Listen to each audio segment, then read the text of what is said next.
Hello and welcome to my dollhouse. I'm Osakachan.doll and I'm super excited and thrilled you're here today.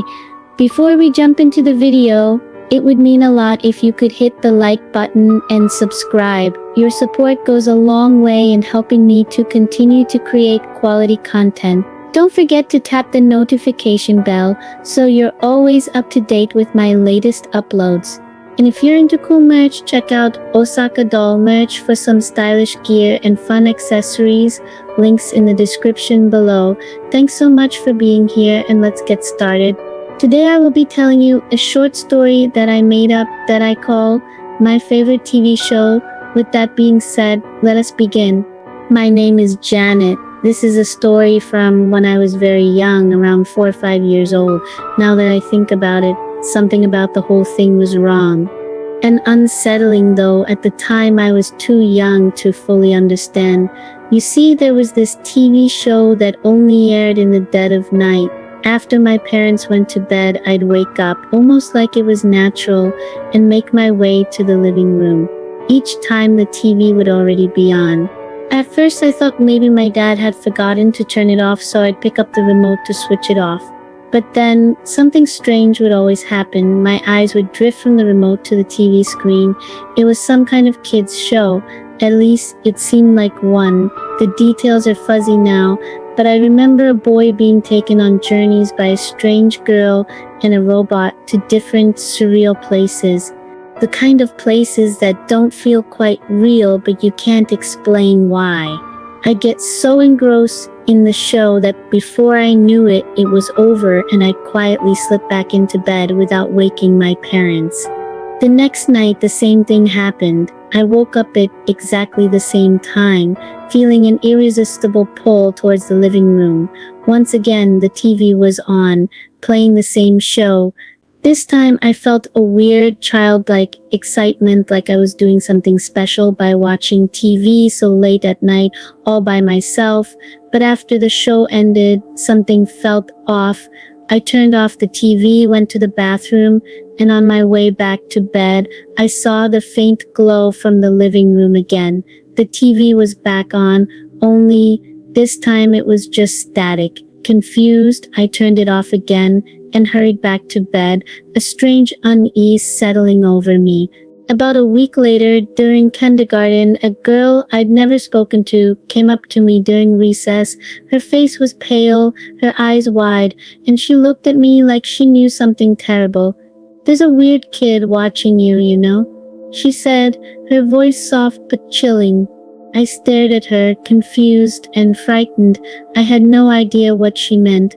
"After midnight, that's the time for ghosts. You should go to bed early," she added before walking away, leaving me frozen in place, dread crawling up my spine. That night, the usual pull woke me again. I didn't want to get up, not after what the girl had said, but I couldn't resist. It was like something beyond my control was dragging me toward the living room. When I turned on the TV, my show wasn't there. It was just static on every channel. Disappointed and a little nervous, I was about to switch it off when a loud static scream blasted out. A burst of loud, grating noise blared from the TV. I jumped, dropping the remote as the static flickered, and then the boy from the show appeared on the screen, staring blankly downward. The image was distorted and the colors felt wrong, like I was looking at something alive but not quite right. For what felt like an eternity, he stood there motionless, just staring down. Then bang, bang, bang. His fists started pounding against the inside of the screen, like he was trapped inside the TV, desperate to escape. "Let me out, let me out, let me out." The boy's voice echoed through the living room, growing louder and more frantic. I froze in place, my heart hammering in my chest. His face, once neutral, twisted into something horrifying, something filled with fear and pain. Terrified, I ran to my parents' room. I shook them, screamed for them to wake up, but no matter what I did, they wouldn't stir. It was like they were trapped in some deep, unnatural sleep. Then, from behind me, I heard it crash. Something in the living room shattered. and then in a voice that sent ice straight through my veins, "Come here, come over here, come here now." It was the voice of the girl from the show, but it was all wrong. Her voice was different, warped, as if it were too close, too real. The hairs on the back of my neck stood up as the voice came closer. "Come here, come over here." Panicked, I ducked under the covers, trying to block out the voice, but it kept getting louder. "Come over here." Then my hand brushed against something. It was the remote. In my blind terror, I must have grabbed it when I ran from the living room. An idea, desperate and shaky, popped into my head. Trembling, I crawled out from under the covers and pointed the remote toward the doorway, where I could feel her presence looming closer. Her shriek pierced the air as she lunged at me, a horrifying silhouette in the shadows. In a panic, I pressed the power button. "Go away! Go away! Go away!" I cried out, keeping my eyes closed.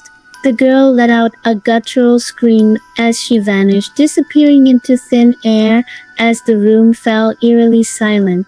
My heart was still racing, but I forced myself to creep back into the living room. The TV was off.